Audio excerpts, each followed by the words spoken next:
haces acá? ¿No íbamos a hacer lo de las copias?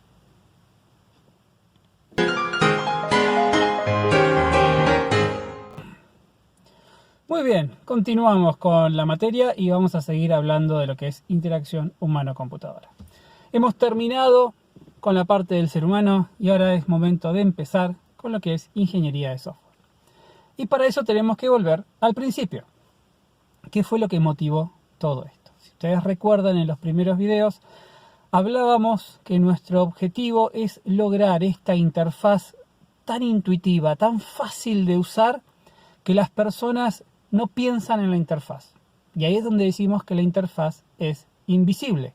No invisible en el sentido de que no la veo, sino invisible en el sentido de que no tengo que pensar en ella para poder usarla.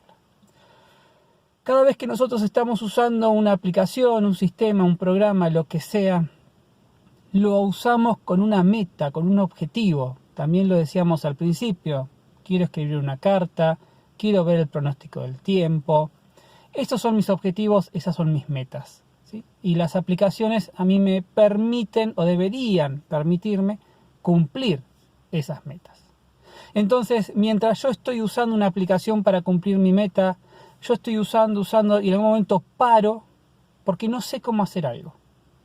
Paro, dejo de recorrer ese camino para llegar a mi meta para empezar a ver por dónde tengo que ir, porque no entiendo o no sé cómo hacer algo. Ese es el momento donde decimos que la interfaz falló. Dejó de ser tan intuitiva, dejó de ser tan fácil de usar. Esto es muy fácil decirlo, muy difícil de hacer, por supuesto. Pero de eso se trata lo que vamos a hablar en esta materia. Ahora bien, cuando hablamos de buenas interfaces, cuando hablamos de buenos trabajos hechos a nivel de interfaces, siempre presento 2 o 3 ejemplos. Hay 2 ejemplos que a mí me gustan mucho. El primero es Netflix, ¿sí? Creo que hoy en día ya todo el mundo sabe lo que es Netflix. Nosotros podemos ver Netflix en el teléfono, en la computadora, en el televisor, en una PlayStation, en una heladera, en un microondas. Hoy en día se puede ver Netflix en cualquier dispositivo electrónico. Y lo interesante que tiene la interfaz de Netflix es que si yo aprendo a usar la interfaz de Netflix en la computadora, yo pongo Netflix en la heladera y lo voy a saber usar. Porque es la misma. Lo pongo en la PlayStation, lo pongo en el televisor, lo pongo en el celular, no importa dónde lo ponga, no importa el dispositivo que yo esté usando para acceder a Netflix, la interfaz se mantiene. En muchos casos la interfaz se tiene que adaptar un poco a restricciones de la plataforma, ya sea si es un touchscreen o no es un touchscreen, hay varias cositas que por ahí cambian, pero siempre se mantiene la misma interfaz. Eso significa que todo lo que yo aprendí de Netflix mirándolo en mi celular, lo puedo usar para mirar Netflix en mi heladera. Y eso está muy bueno. Y uno de los primeros ejemplos que yo personalmente tengo recuerdo de alguien haciendo estas cosas tan bien a nivel de interfaz, lo tengo con Google Talk. Google Talk es lo que antes teníamos que el Hangout. ¿Sí? Era el chat de Google, que en su momento se llamaba Google Talk, después se transformó en Hangout. Pero en ese momento Google Talk era un Messenger como cualquier otro, una lista de contactos, unas ventanitas de chat. Estamos hablando 2006, 2005, 2006 más o menos, de mucho tiempo atrás. Estaba el Yahoo Messenger, que lo voy a usar de ejemplo también. Pero lo que tenía muy bueno el Google Talk es que había una versión para celular. ¿Sí? Y lo que era muy impresionante era que fue uno de los primeros casos donde tenía este efecto de Netflix. Yo estaba en mi computadora chateando con alguien, chateaba. Dejaba de chatear en la computadora, me iba de mi casa, sacaba el celular, abría el chat de Google Talk y estaba todo exactamente igual, tal cual como yo lo había dejado antes. ¿Sí? La misma interfaz, los mismos colores, el mismo diseño, el mismo diálogo en la misma posición en la cual yo había dejado el diálogo en la computadora. Entonces, desde un punto de vista de lo que podríamos llamar la preparación mental del usuario para usar el sistema, nada cambió. Por lo tanto, no hace falta hacer ningún cambio mental. Yo estoy acá, computadora, dejo computadora, saco el celular, sigo tal cual como estaba todo. Fue uno de los primeros casos, 2005-2006, donde se veía eso. al mismo tiempo que también estábamos usando Yahoo Messenger. Yahoo Messenger se podía usar en el celular, pero se usaba a través de mensajes de texto. Nada que ver. Entonces yo estaba en la computadora con mi aplicación de Yahoo Messenger chateando, quería seguir una conversación después a través del celular y no solamente era una interfaz distinta, era una aplicación distinta. Tenía que empezar a mandar códigos para habilitar el chat, mensajes de texto para contestar, nada que ver. La misma funcionalidad, el mismo tipo de aplicación, la misma meta, poder hablar con alguien, distintas formas de hacerlo. Una donde nada cambiaba para mí al cambiar de plataforma, lo que se hacía todo mucho más fácil, no pensaba en la interfaz. Y otra donde el cambio era muy grande. Y eso implicaba una preparación mental diferente. Y eso es lo que no queremos. Y el otro ejemplo que a mí siempre me gusta también contar es este de acá.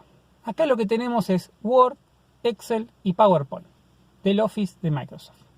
Si yo miro estas tres interfaces, lo que yo puedo decir es, che, son todas parecidas, casi diría iguales. ¿Es una casualidad? ¿Es una coincidencia? No. Es una jugada maestra. ¿Por qué?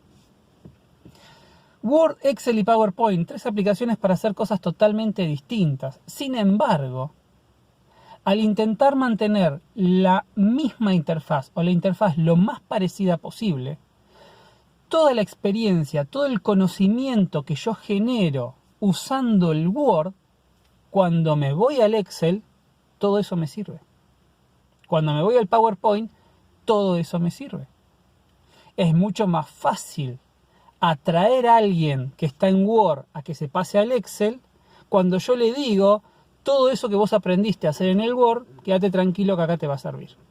¿Sí? Ese botoncito, esa forma que vos usabas para formatear el texto, para definir márgenes, para mandar imprimir, todo eso no lo tenés que aprender de nuevo. Todo eso lo tenemos acá.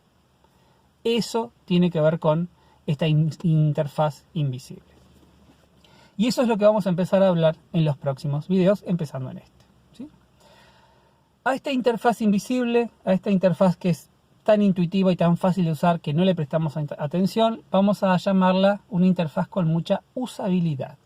Nosotros lo que queremos es la usabilidad. Queremos buscar tener mucha usabilidad, que las cosas sean usables, que se puedan usar sin ningún tipo de inconveniente. Entonces, desde el punto de vista de la ingeniería de software, yo empiezo con dos preguntas. Perfecto. Ya definimos qué es la usabilidad, tenemos la interfaz invisible. ¿Qué es lo que alguien se preguntaría, alguien que desarrolla software? Bueno, ¿cómo hago para hacer un desarrollo donde yo me pueda asegurar la usabilidad de mi resultado final? ¿Y cómo yo evalúo la usabilidad de ese resultado final para validar el proceso que yo hice? Entonces, estas son mis dos preguntas iniciales. ¿Cómo desarrollo o cómo diseño para tener usabilidad? ¿Cómo evalúo la usabilidad? Vamos a empezar a trabajar con la primera. ¿Sí? ¿Cómo yo desarrollo para asegurarme que el producto final tenga usabilidad? Y las respuestas a esta pregunta son tres.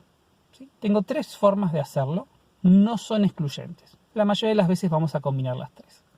Y estas las llamamos, por medio de ejemplos, principios, diseño centrado en el usuario. Vamos a verlas desde la más fácil, la más mediana, a la más compleja. Y hoy vamos a hablar de esta que es la más cortita y la más sencilla. La primera forma de yo hacer un diseño donde tenga usabilidad es a través de lo que se conoce como ejemplos. ¿De qué se trata esto? Empecemos con un ejemplo. Estos son todos los teléfonos celulares antes del lanzamiento del iPhone. Estos son todos los teléfonos celulares después del lanzamiento del iPhone. ¿Qué fue lo que pasó? Se introdujo un dispositivo con un éxito nunca antes visto, un producto que se destacó por su usabilidad. ¿Y qué fue lo que hizo el resto del mercado? Lo copió. Y de eso se trata ejemplos. De eso se trata esta forma de asegurar usabilidad en nuestro desarrollo. Copiando productos o sistemas que son reconocidos por su usabilidad. Esto no es algo que no sea ético. pero es algo que podemos hacer, ¿sí? Si yo voy a hacer un diseño, voy a hacer un desarrollo de un sistema, ¿sí? Es muy poco probable que sea el primer sistema de su tipo en el mundo. Lo más probable es que ya exista algo parecido. Es más, lo más probable es que yo tenga competencia en ese marco. Entonces lo que yo tengo que hacer es reconocer e investigar cuál es esa competencia. Porque si yo lo que quiero es hacer una aplicación para escribir documentos, un editor de texto, que compita con el Word, quiere decir que yo voy a querer que toda esa población que actualmente está usando el Word se mude a mi nuevo sistema. Entonces lo mejor que yo puedo hacer para facilitar esa mudanza de la gente a mi aplicación es decirle: todo lo que ustedes saben les va a servir acá, en mi nueva aplicación. Y para eso voy a tener que copiar o voy a tener que ver qué tengo en la otra interfaz que pueda usar en la mía. Y esto es lo que pasa hoy en día cuando yo comparo el Word con el LibreOffice. ¿Es una copia? Entramos en una pregunta que es algo subjetiva, ¿sí? Podríamos hablar de copia, podríamos hablar de cuestiones legales. Esto ya ha pasado, hubo una batalla legal muy grande entre Samsung y Apple, donde Apple decía que Samsung había copiado el diseño de sus interfaces. Eso después se arregló por un montón de plata. Pero la otra postura, contraria a decir es una copia, es la postura de decir: bueno, pero yo tengo que mandar a imprimir un documento. Y para mandar a imprimir un documento te pongo un botón con una impresora. No tenés la marca registrada de la impresora. No tiene una respuesta concreta a esta pregunta. Vamos a dejarla abierta. Cada uno puede desarrollar su planteo o su postura en este sentido.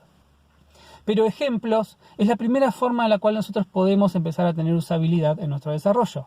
Viendo qué otras cosas existen, cuáles son las evaluaciones o cuáles son las perspectivas de usabilidad que tienen estos otros productos, estos otros desarrollos, y ver cómo nosotros podemos integrar eso a nuestro desarrollo propio.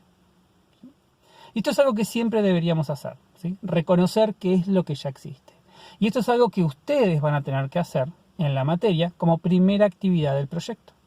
Cada uno de ustedes ha elegido una aplicación para desarrollar. La primera tarea que tienen en pos del desarrollo de esta interfaz es buscar qué es lo que ya existe, ¿sí?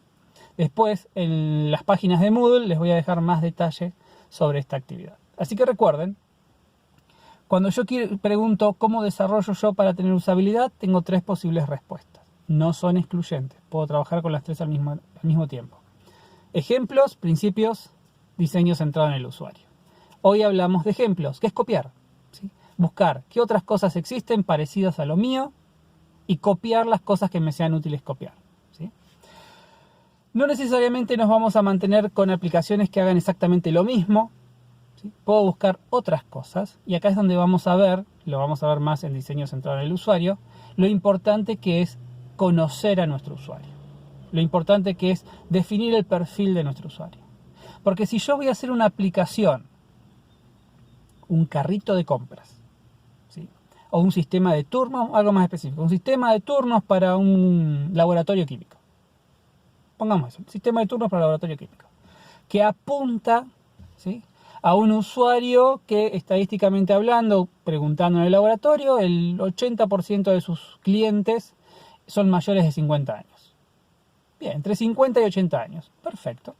Si yo voy a hacer una aplicación móvil, supongamos, voy a hacer una aplicación móvil para un laboratorio químico, para un grupo de un usuario donde su gran mayoría tienen más de 50 años, están entre los 50 y los 80 años, lo primero que tengo que hacer yo es ver qué otros laboratorios tienen aplicaciones móviles, ver cómo es su interfaz, evaluar o analizar o consultar cuál es la usabilidad de sus interfaces. Conocer qué aplicaciones usa mi usuario.